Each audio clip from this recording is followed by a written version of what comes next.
Assalamualaikum warahmatullahi wabarakatuh.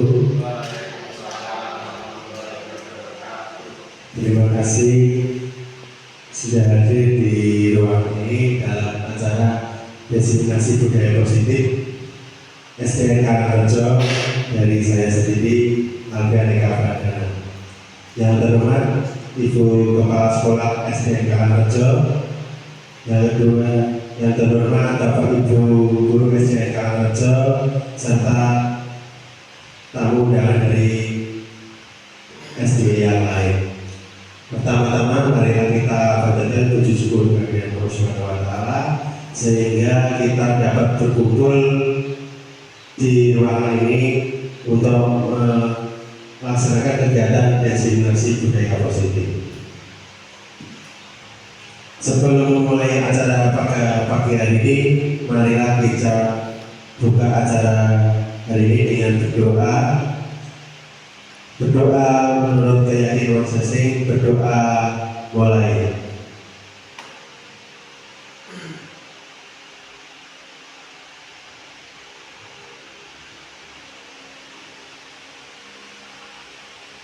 Berdoa selesai.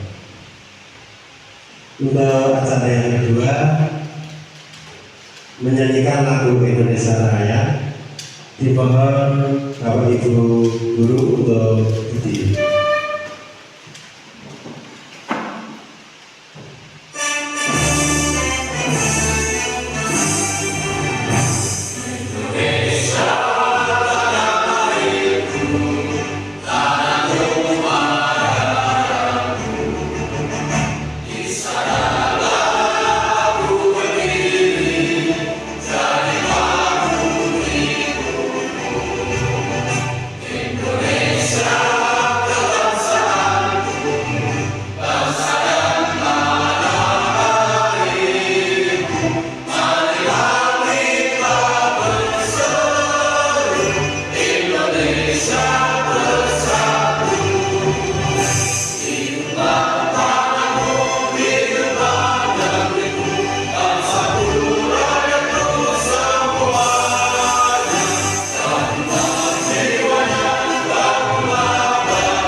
Untuk acara selanjutnya, sambutan dari Ibu Kepala Sekolah SDN Karangrejo kepada Ibu Siti Indrawati, waktu dan tempat kami persilakan.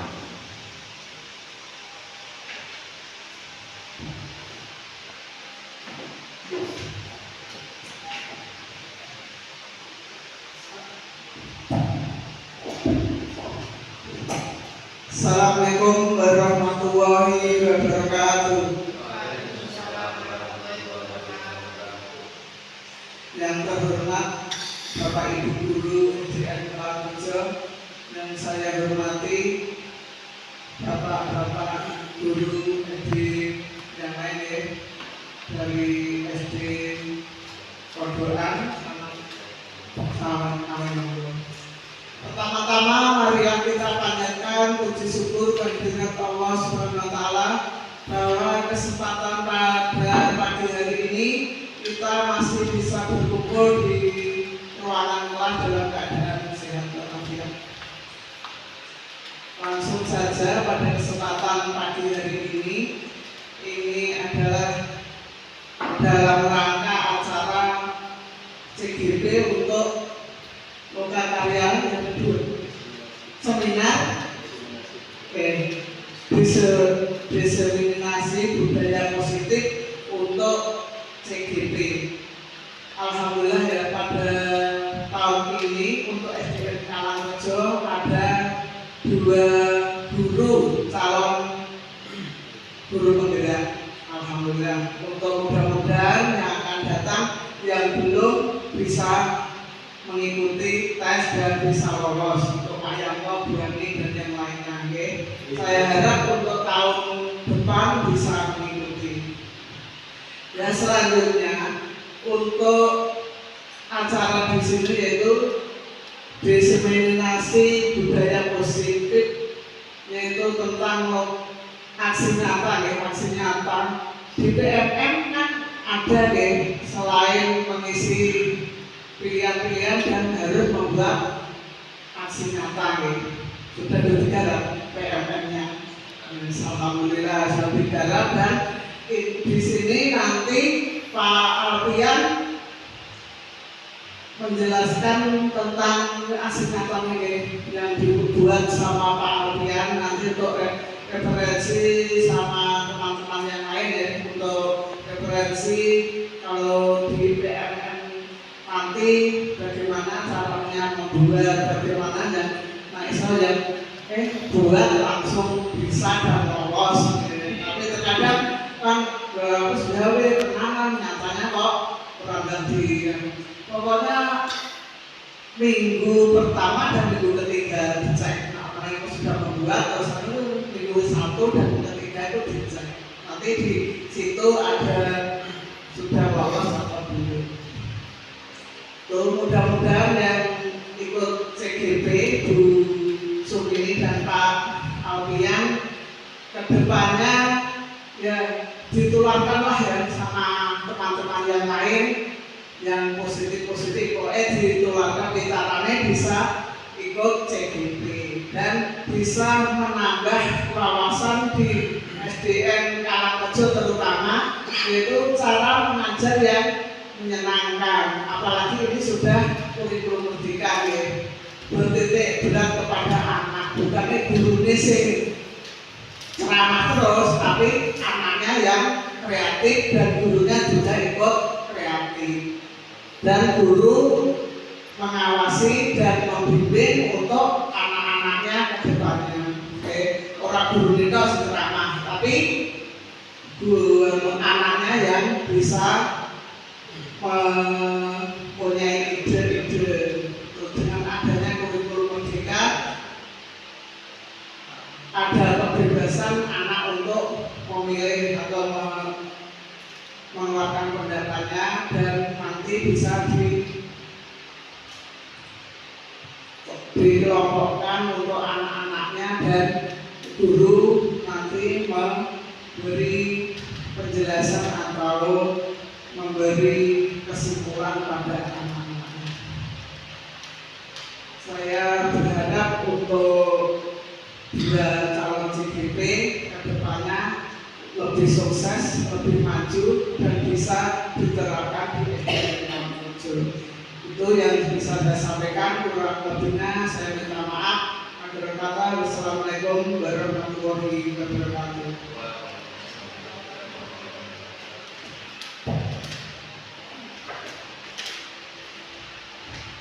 Masuk acara selanjutnya yaitu tentang aksi nyata modul 1.4 diseminasi budaya positif dari saya sendiri Alfian Eka Pradana, CGP Angkatan 11 SDN Karangrejo Kabupaten Blora.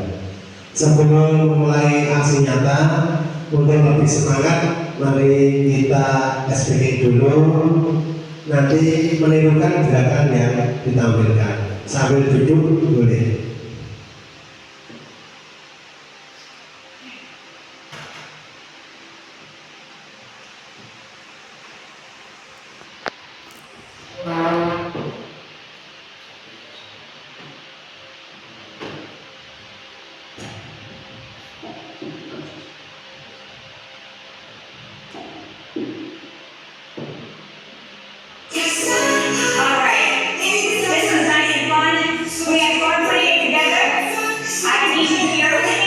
Let's go. Tap.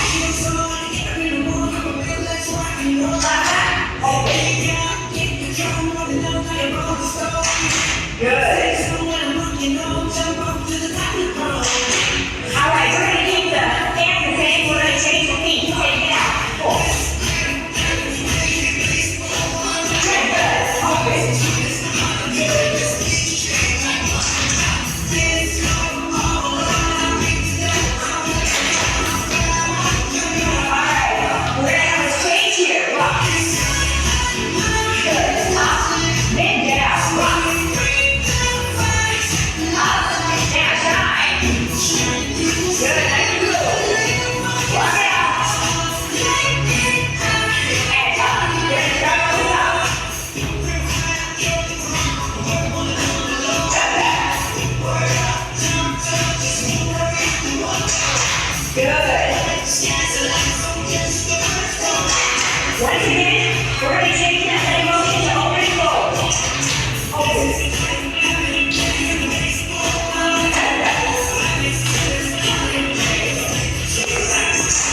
Good, nice and strong.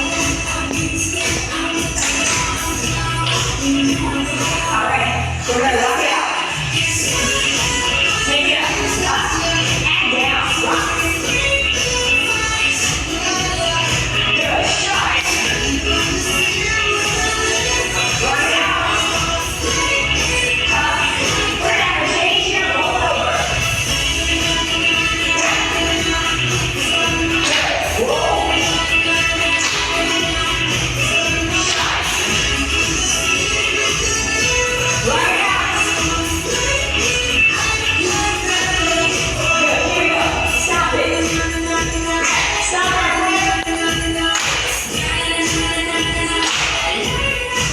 Keep it going.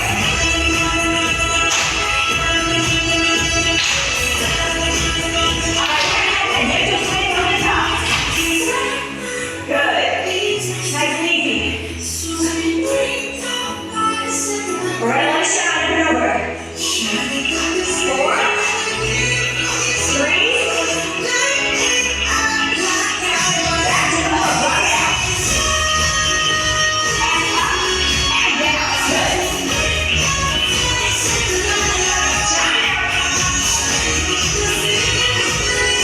Rock it out. Roll it over. Good. 2 more. Shine. Rock it out. Woo! Awesome. Hey, I'm so excited. Ya, itu pemanasan sebentar biar badannya mungkin tadi habis. Ya nanti Pak siap putar lagi. Pak Yanto kira-kira sudah ketawa-ketawa. Ya kembali lagi udah relax, sudah happy, sudah tersenyum, sudah bergerak badannya. Kembali lagi ke aksi nyata modul 1.4 tentang budaya positif.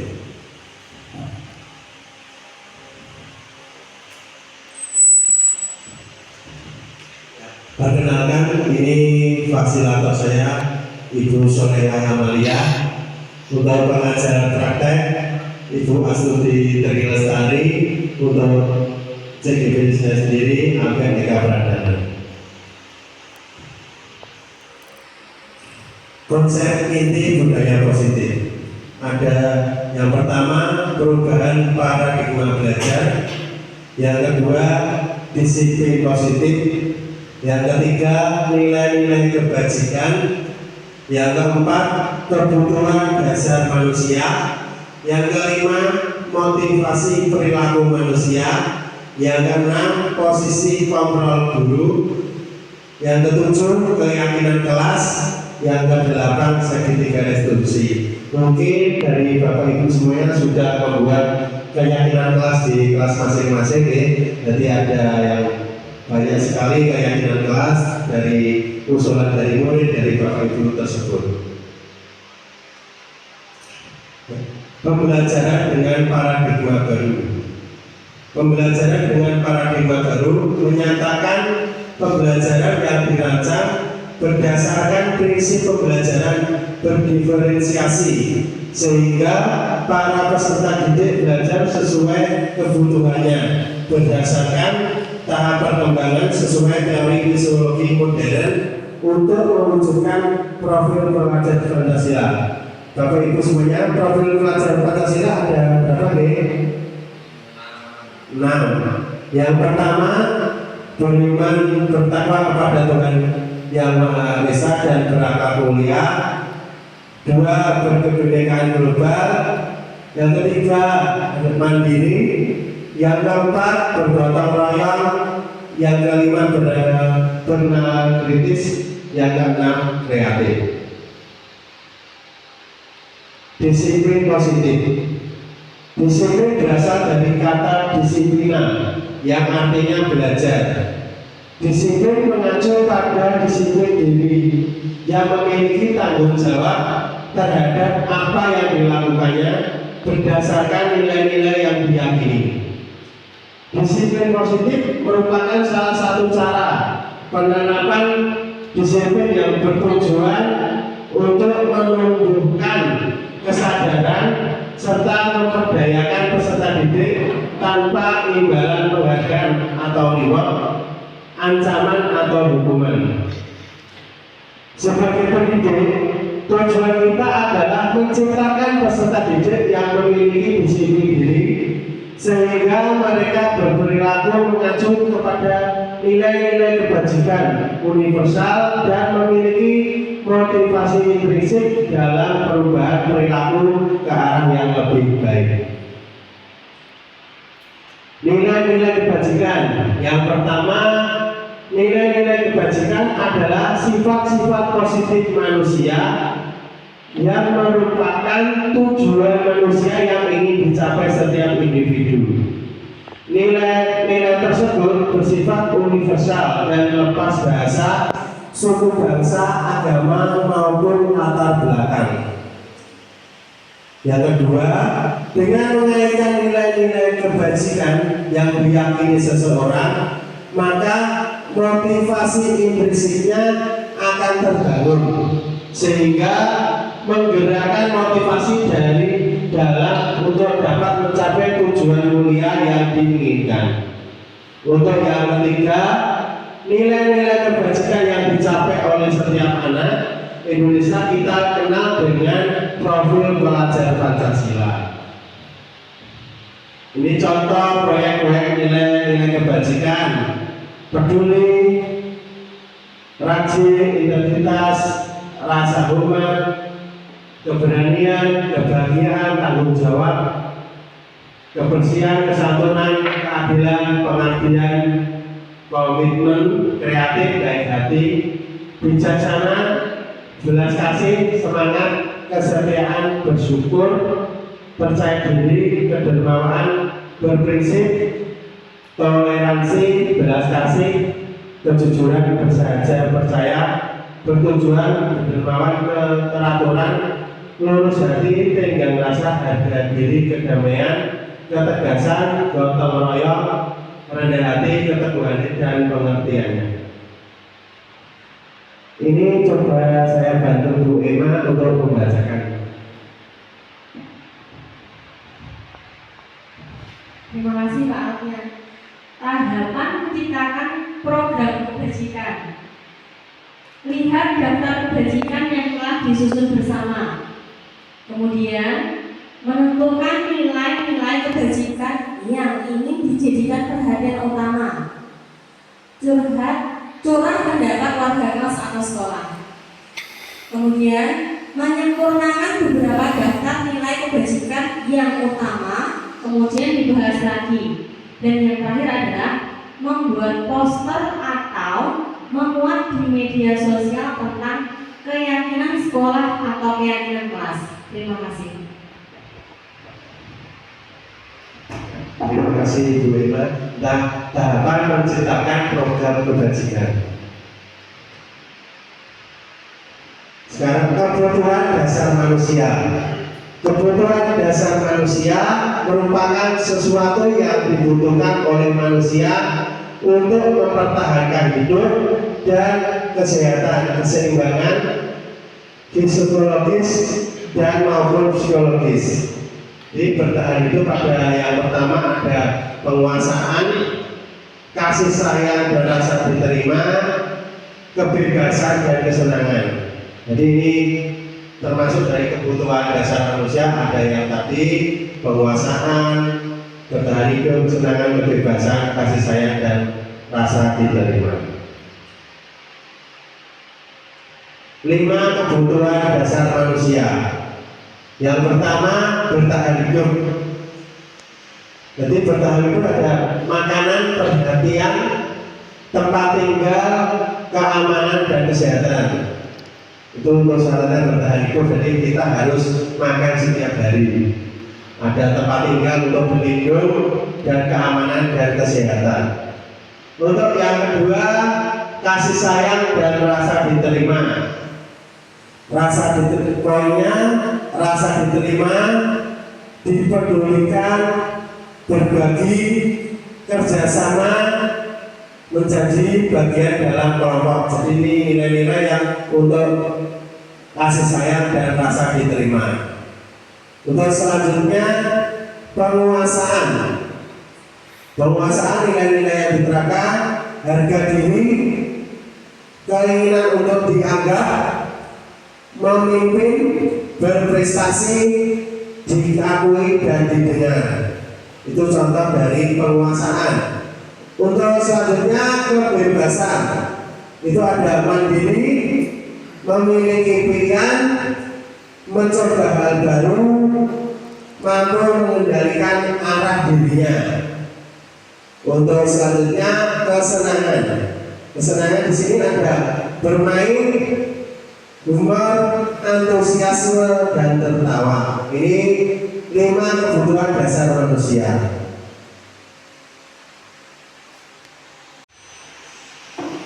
Saya lanjut kembali. Motivasi perilaku manusia.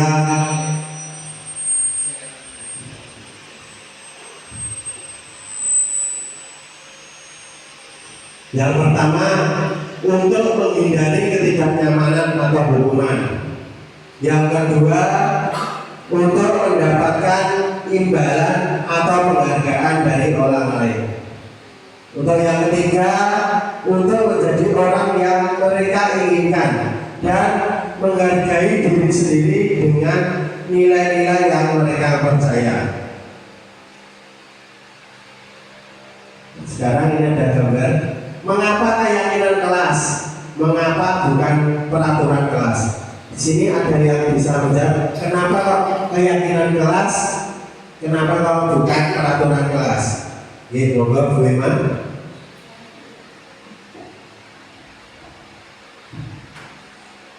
Mengapa keyakinan kelas? Mengapa bukan peraturan kelas? Karena ketika kita berbicara tentang peraturan, maka di situ ada pemaksaan. Nah, sedangkan keyakinan kelas itu bersumber dari intrinsik diri kita. Itu lebih mudah untuk ditaati kalau bersumber dari dalam diri atau intrinsik. Terima kasih. Ya, terima kasih Ibu ya. Saya akan menggarisbawahi tentang yang disampaikan dulu. Kalau peraturan itu yang membuatkan biasanya sekolah. Kalau keyakinan kelas itu dari diri sendiri.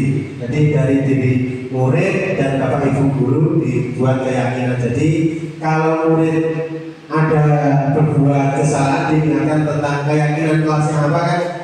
Kita dari sadar dari diri sendiri. Lanjut, terima kasih Bu Emma. Cara pembentukan keyakinan kelas. Yang pertama, melibatkan semua warga kelas. Yang kedua, mudah diterapkan. Yang ketiga, bersifat abstrak. Yang keempat, berupa pernyataan universal. Yang kelima, dibuat dalam bentuk kalimat yang positif. Selanjutnya sedikit saja agar mudah diingat. Yang berikutnya sesuai dengan kondisi kelas dan sekolah. Jadi melibatkan semua warga sekolah, warga kelas, bersifat abstrak, kalimatnya pendek agar mudah diingat oleh siswa. Prosedur pembentukan keyakinan sekolah atau kelas. 1. Mempersilahkan warga sekolah atau murid untuk bercurah pendapat tentang peraturan yang perlu disepakati. Yang kedua, mencatat semua masukan para murid di papan tulis. Yang ketiga, susunlah keyakinan kelas. Ganti kalimat negatif menjadi kalimat positif. Yang keempat, tinjau kembali daftar curah pendapat yang dicatat. Ini prosedur pembentukan keyakinan kelas atau sekolah. Yang berikutnya masih ada lagi, tinjau ulang keyakinan kelas secara bersama-sama dari ditinjau Bapak Ibu guru dan murid. Yang keenam, setelah keyakinan sekolah atau kelas dibuat, semua warga kelas dipersilakan meninjau ulang dan menyetujui dengan menandatangani keyakinan tersebut. Yang terakhir, keyakinan kelas selanjutnya diletakkan di dinding kelas atau tempat yang mudah dilihat semua warga kelas. Ini contoh keyakinan kelas 5. Selalu bersikap positif, senantiasa menjadi diri terbaik, percaya dan menghormati orang lain serta barang miliknya, berkomitmen terhadap setiap tugas, terus senantiasa membantu. Ini keyakinan kelas 1 SDN Karangrejo. Hadir tepat waktu, berdoa sebelum dan sesudah belajar, menjaga kebersihan kelas dan sekolah, saling menolong, bersikap jujur, dan belajar dengan sungguh-sungguh. Ini keyakinan kelas 1 SD Karangrejo, hadir tepat waktu. Ya, jadi kalau hadir tepat waktu itu kan merupakan peraturan. Kalau anak-anak diyakinkan dalam keyakinan kelas, ini kan masih berupa perintah. Tapi untuk keyakinan untuk mengajarkan anak untuk tidak datang terlambat. Jadi anak-anak untuk diajarkan tidak datang terlambat.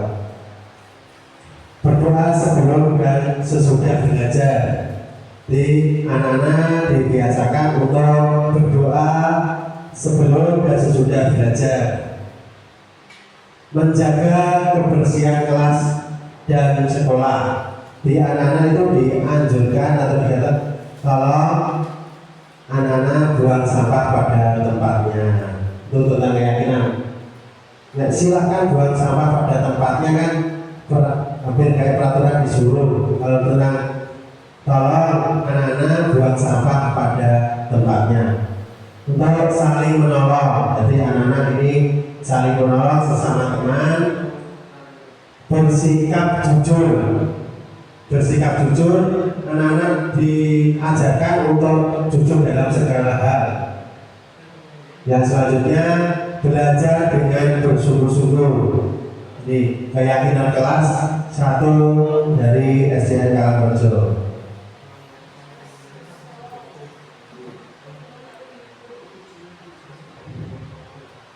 Ini sebelum lanjut materi ada SPG sebentar. Ya, tadi yang pertama sudah SPG, sekarang SPG kembali. Nanti tolong apa yang saya gerakkan, seumpama saya bilang kanan, berarti lawan katanya Bapak Ibu menggerakkannya. Seumpama saya bilang tangan kanan, berarti Bapak Ibu mengangkat tangan kiri. Ini mengasah otak kanan dan otak kiri. Saya tes. Siapa Kunta? Ya. Kanan. Ya. Belum konsentrasi ya. Dan lagi. Kiri. Kiri. Kanan. Kiri. Ya, sudah konsentrasi semua. Mari kita lanjutkan ke materi selanjutnya. 5 posisi kontrol guru. Yang pertama, penghukum, pembuat merasa bersalah, sebagai pemantau, sebagai teman, dan sebagai manajer. Jadi di guru ini ada 5 posisi kontrol, biasanya sebagai penghukum, sebagai teman, sebagai pembuat merasa bersalah, pemantau, dan manajer. Contoh penerapan 5 posisi kontrol guru. Kasus siswa tidak mau mengembalikan alat olahraga dan membayar denda. Satu, sebagai penghukum, membersihkan kamar mandi. Kalau sebagai teman, ayolah buat Bu Guru bangga, kalian ini tidak apa-apa. Membuat merasa bersalah, beberapa kali Bu Guru harus memberitahu kamu, Bu Guru kecewa sama kamu. Itu sebagai pembuat merasa bersalah. Sebagai pemantau, kamu sudah melanggar apa peraturan dan konsekuensinya. Sebagai manajer, apakah kamu tahu kesalahanmu? Kira-kira bagaimana kamu memperbaiki kesalahanmu? Ini jadi contoh penerapan posisi kontrol. Jadi sebagai penghukum, hanya guru itu sebagai penghukum. Bersihkan toilet, lari beberapa kali itu sebagai penghukum. Dan sebagai pembuat merasa bersalah, nanti guru itu mengingatkan kepada murid. Jadi contohnya mengingatkan atau membuat murid itu sadar kesalahannya. Jadi membuat merasa bersalah. Beberapa kali Bu Guru harus memberitahu kamu, Bu Guru kecewa sama kamu. Terus sebagai teman, ayolah Bu Guru bangga atau Pak Guru bangga, kali ini tidak apa-apa. Sebagai pemantau, kamu sudah melanggar apa peraturan dan konsekuensinya. Selanjutnya sebagai manajer tadi, apakah kamu tahu kesalahanmu? Kira-kira bagaimana kamu memperbaiki kesalahanmu? Ini sebagai posisi kontrol, apakah aku? Jadi data-datanya, ini contoh-contoh kalimatnya. Yang pertama, saya kecewa sekali dengan kamu. Ya. Kamu tidak pernah benar melakukannya. Apa rencanamu untuk menyelesaikan masalah ini? Ayolah lakukan demi Bapak Ibu, ya. Terus kamu tidak pernah mendapat nilai jika tidak mengerjakan tugas. Konsep disiplin. Di sini ada 3 konsep. Yang pertama hukuman, yang kedua konsekuensi, yang ketiga restitusi. Mungkin dari Bapak Ibu sudah pernah menangani kasus terhadap anak-anaknya, mungkin di kelas, ada yang di kelas, ada yang di luar lapangan sudah menerapkan ini. Tetapi ini saya jelaskan kembali dan lebih dari hukuman. Mungkin saya sendiri sering menghukum murid-murid, ya. Ada konsekuensinya juga, ada solusinya. Jadi ini contoh hukuman. Tidak terencana atau tiba-tiba. Jadi biasanya lari berapa kali itu tiba-tiba tidak direncanakan. Murid tidak tahu apa yang akan terjadi atau tidak dilibatkan. Ini contoh-contohnya. Bersifat satu arah, berarti satu arah dari gurunya sendiri, bukan dari muridnya. Berupa hukuman fisik atau psikis, suruh push up, disuruh lain-lain, ini termasuk hukuman.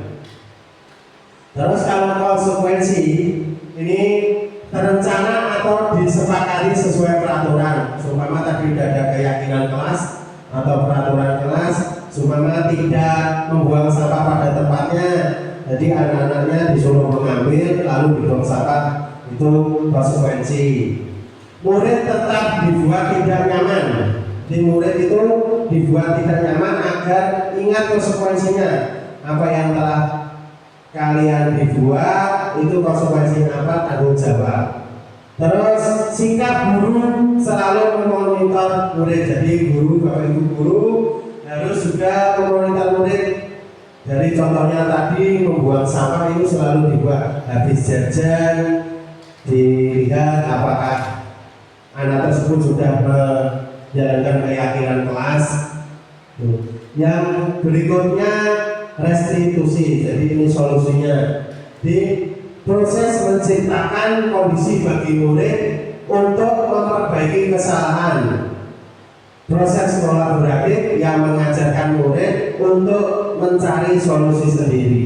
Jadi ini kita memberikan solusi murid dan murid memberikan masukannya. Gimana tadi contohnya untuk kasus pembuang sampah, nanti anak-anak itu di solusinya dibuatkan bersama dengan kesepakatan dari Bapak Ibu dan murid. Sekarang perbedaan hukuman dan konsekuensi. Tadi sudah ada hukuman dan konsekuensi. Kalau hukuman, sesuatu yang menyakitkan harus terjadi. Kalau konsekuensi, sesuatu harus terjadi. Kalau Pak Kunta, saya minta bantuan untuk membacakannya.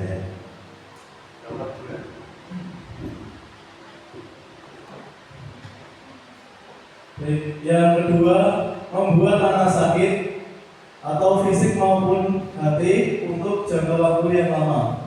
Untuk konsekuensi, membuat anak merasa tidak nyaman dalam jangka waktu pendek.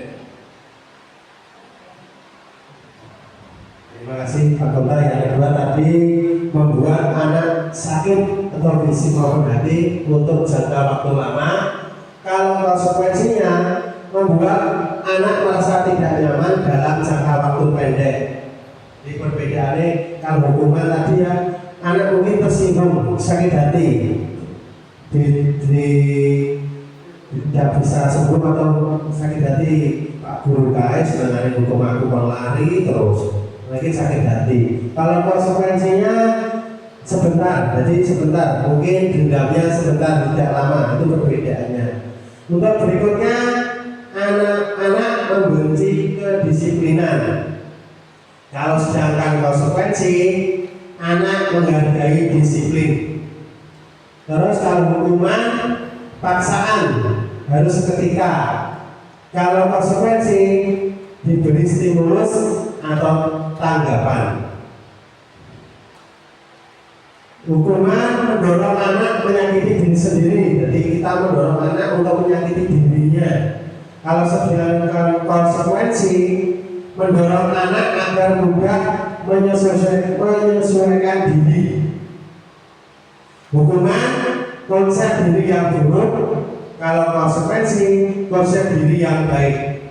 Sedangkan hukuman anak belajar untuk menyembunyikan kesalahan. Kalau konsekuensi anak belajar untuk mematuhi peraturan.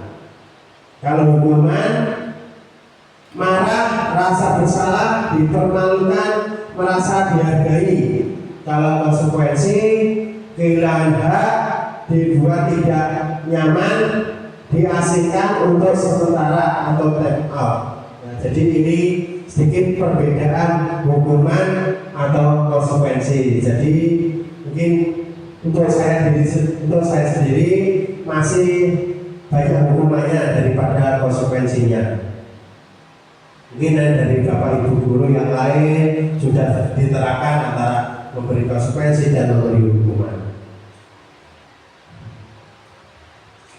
Ini segitiga restitusi yang tadi.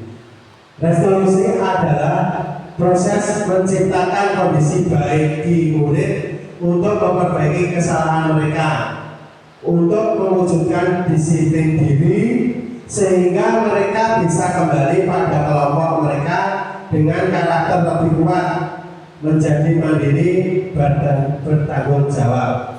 Ini yang ada gambar segitiga restitusi. Yang pertama, kita menstabilkan identitas. Ini yang pertama. Yang kedua, validasi tindakan yang salah. Jadi kita memvalidasi tindakan anak-anak tersebut yang salah yang bagaimana. Yang ketiga, menanyakan keyakinan. Jadi kita menanyakan keyakinannya apa toh?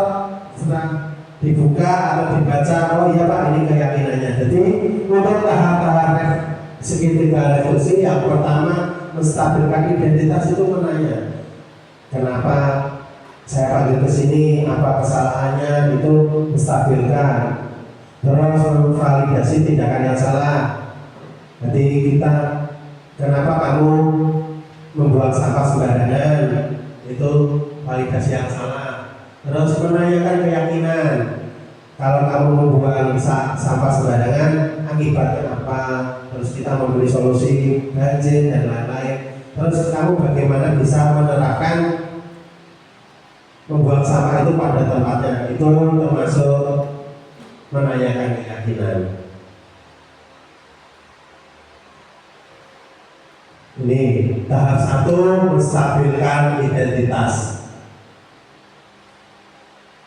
Menstabilkan identitas yang pertama berdasarkan prinsip membuang kesalahan adalah bagian dari proses pembelajaran. Menggeser identitas gagal menjadi identitas sukses. Ini tahap 1 tadi, menstabilkan identitas. Ada berdasarkan prinsip membuat kesalahan adalah bagian dari proses pembelajaran.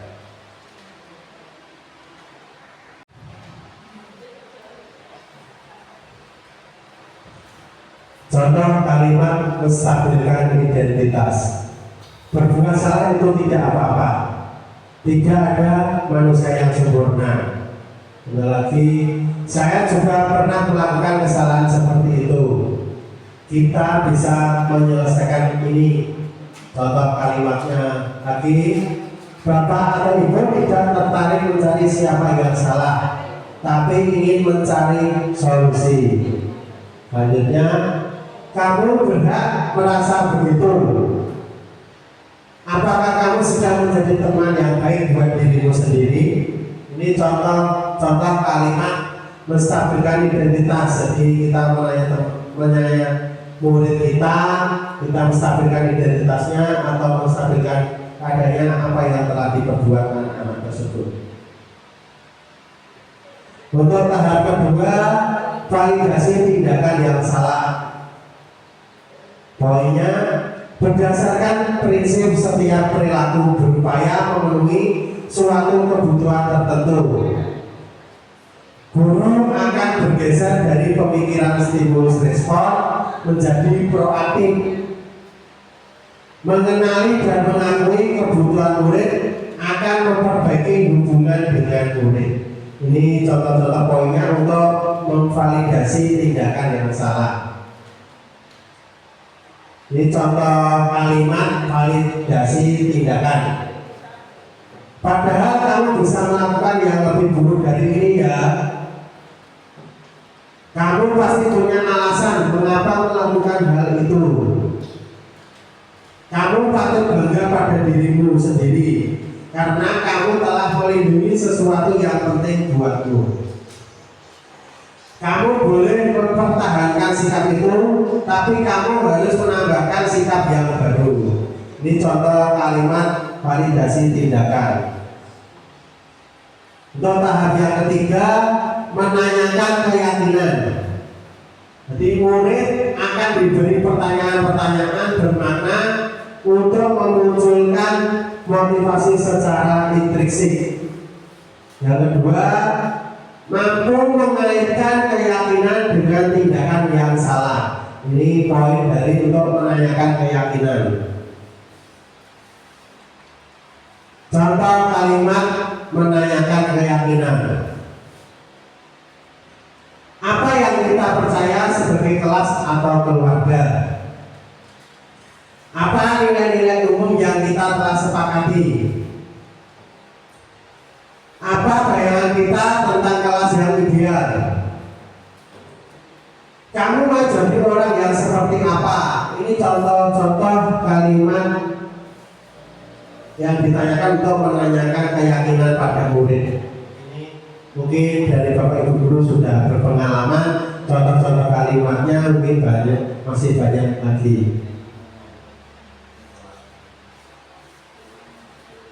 Terus ada lagi, apakah kamu ingin menjadi orang yang sukses, bertanggung jawab atau bisa dipercaya? Itu contoh kalimatnya. Ciri-ciri restitusi. Bukan untuk menembus kesalahan, namun untuk belajar dari kesalahan. Memperbaiki hubungan. Tawaran bukan paksaan. Menuntun untuk melihat ke dalam diri. Mencari kebutuhan dasar yang mendasari tindakan. Fokus pada karakter bukan tindakan. Fokus pada solusi, mengembalikan murid yang berbuat salah pada kelompoknya.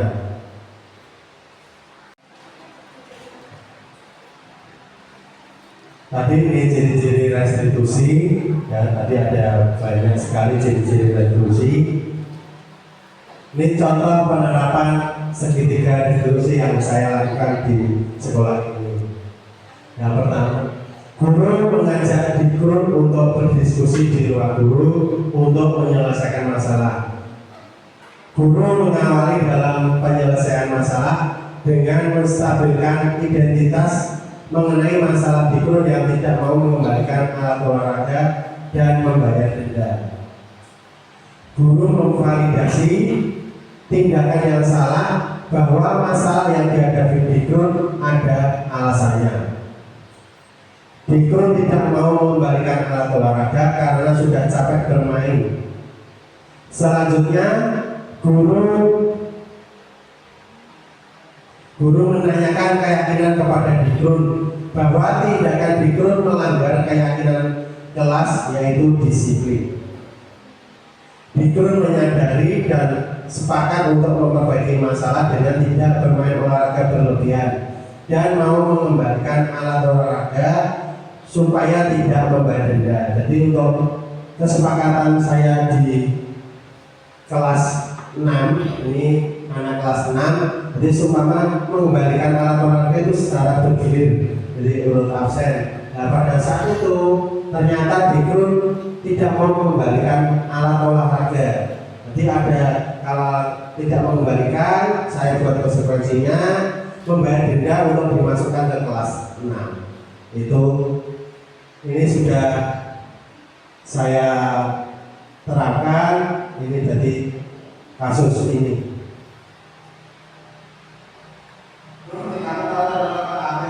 Ke kelas hari ini, apa yang telah dilakukan sebelumnya kamu ke kelas ini?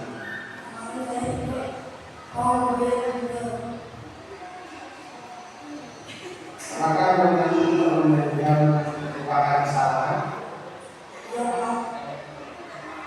Merupakan kesalahan, gimana sudah menjadi kalau tahu mengembalikan alat olahraga itu memang kerjanya tidak bagaimana?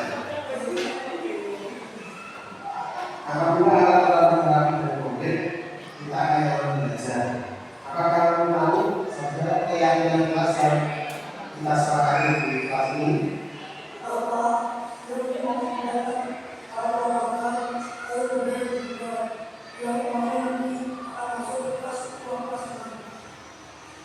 Kalau kamu sudah tahu keyakinan kelas itu, mengapa kamu tetap tidak mau mengembalikan alat olahraga?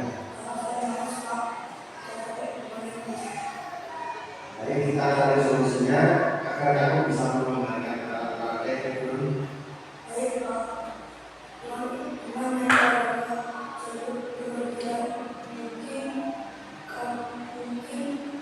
Mungkin bisa kamu bisa tahu saja di dunia mengembalikan alat olahraga.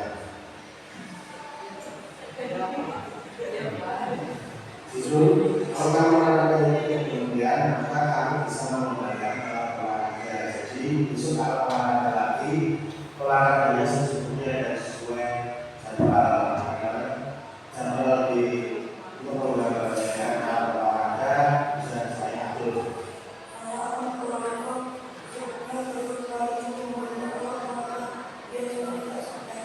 Terus itu solusi kamu tepat. Lalu apa kamu mulai? Ya, besok kan kamu sudah pasang olahraga saya.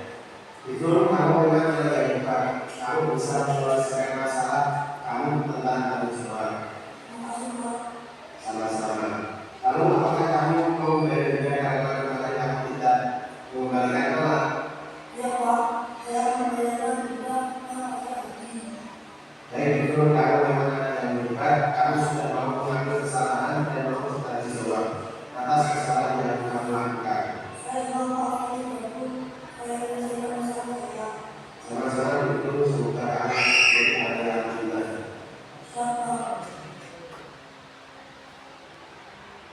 Itu tadi kasus contoh penanganan sehingga institusi yang saya lakukan.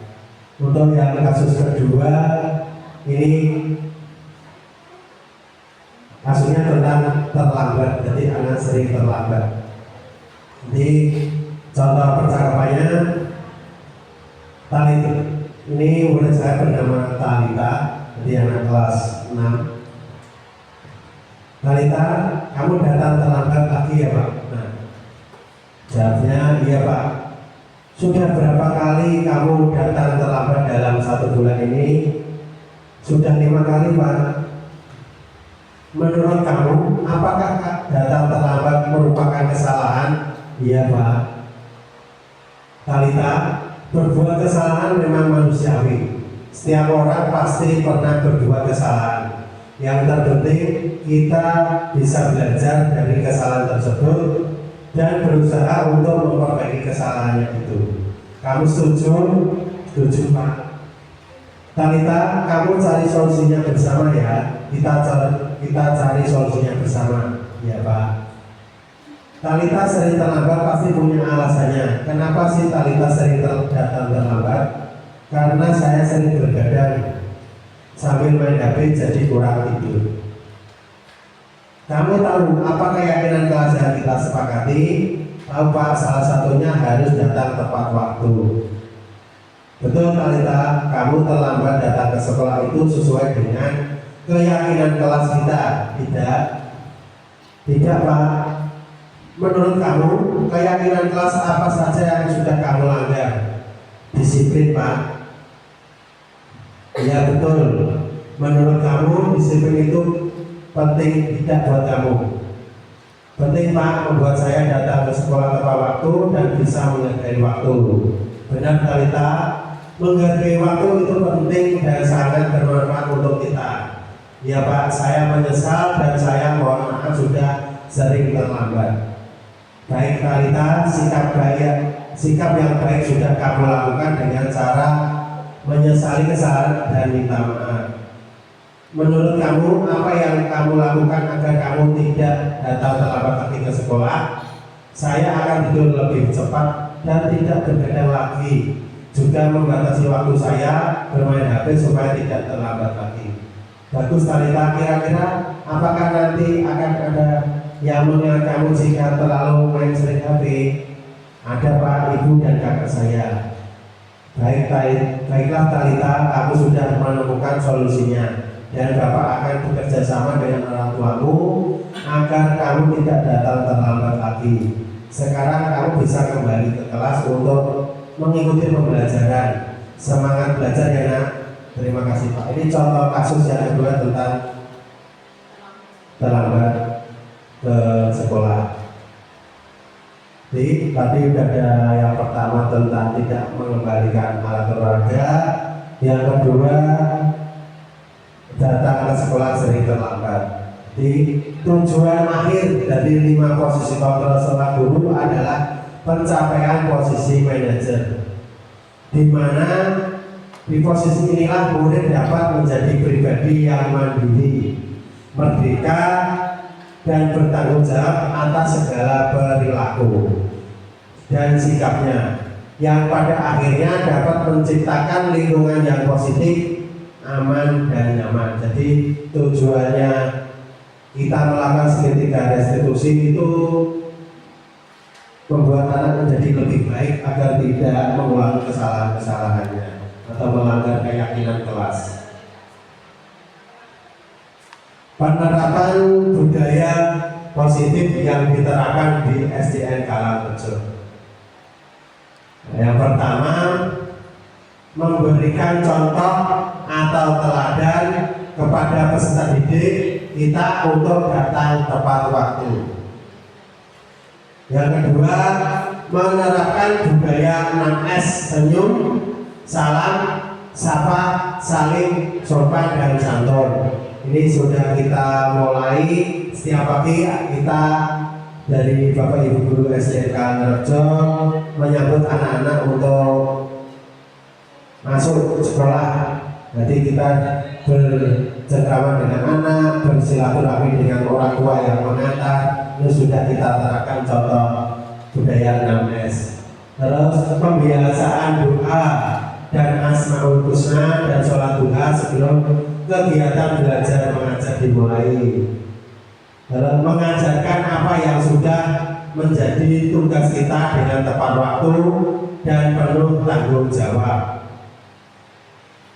Memberikan motivasi kepada peserta didik, memberikan penguatan positif, membuat keyakinan kelas, mempraktekkan segitiga restitusi. Ini contoh budaya positif yang diterapkan di SDN Karangrejo. Mungkin dari SDN Jagong sudah diterapkan, mungkin dari Namen Lombok, dari SDN Medoan sudah semua. Di intinya ini di budaya positif mungkin sudah banyak diterapkan, tinggal kita melanjutkan lagi atau melatih anak kembali tersebut.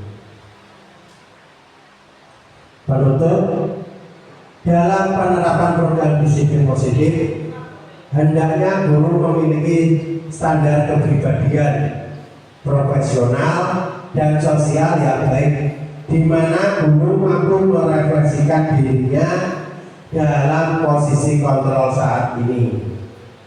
Bagaimana perjalanan dirinya sebagai among atau manajer yang menuntun murid-muridnya menjadi insan yang mandiri, merdeka dan bertanggung jawab. Ini dari standar pendidikan nasional. Di banyak disiplin positif tentang kepribadian kita sendiri, profesional kita sendiri, sosial, dan direfleksikan kepada muridnya.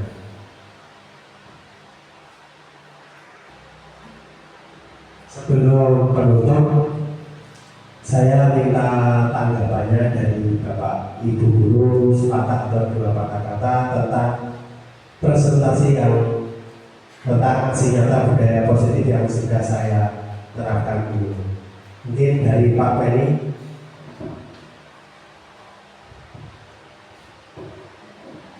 Terima kasih atas waktunya dari Pak Alfian. Terima kasih atas penyampaian diseminasi budaya positif aksi nyata yang disampaikan oleh Pak Alfian. Sangat baik dan sangat jelas. Pemberian materi yang menarik, mudah untuk dipahami, sehingga dapat memberikan manfaat kepada kita semua dan dapat diterapkan budaya positif di sekolah masing-masing dan berdampak menjadi lebih baik. Terima kasih Pak Alfian. Terima kasih Pak Penny, tanggapannya tentang presentasi tentang budaya positif. Lanjutnya Bu Eti.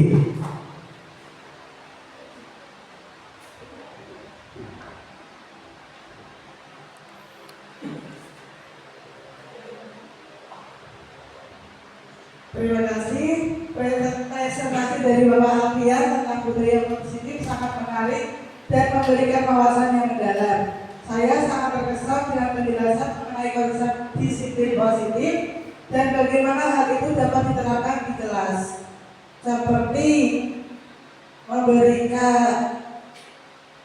memberikan penerapan budaya positif, yaitu dengan tadi yang sudah disampaikan seperti membaca asmaul husna, lalu ada sholat duha, senyum sapa salam, itu sepertinya sudah dilakukan di setiap SD dan selalu dilakukan, ya. Saya rasa itu cukup. Terima kasih. Terima kasih dari Bu Eti dan Pak Penny memberikan tanggapan kepada aksi nyata budaya positif dari saya. Ya.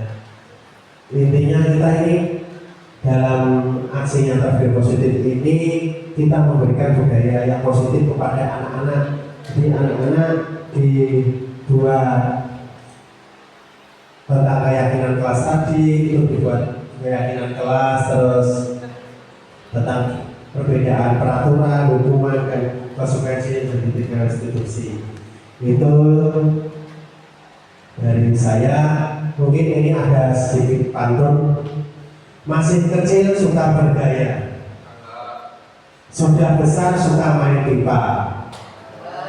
Demikian presentasi saya. Terima kasih dan sampai jumpa. Salam guru bergerak, tergerak dan menggerakkan.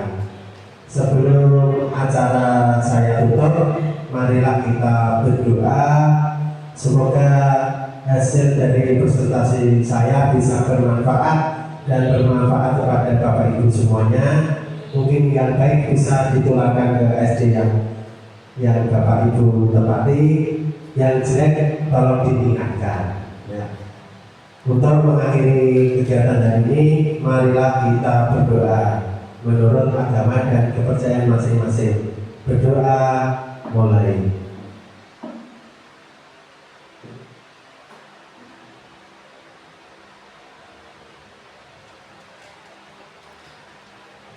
Berdoa selesai.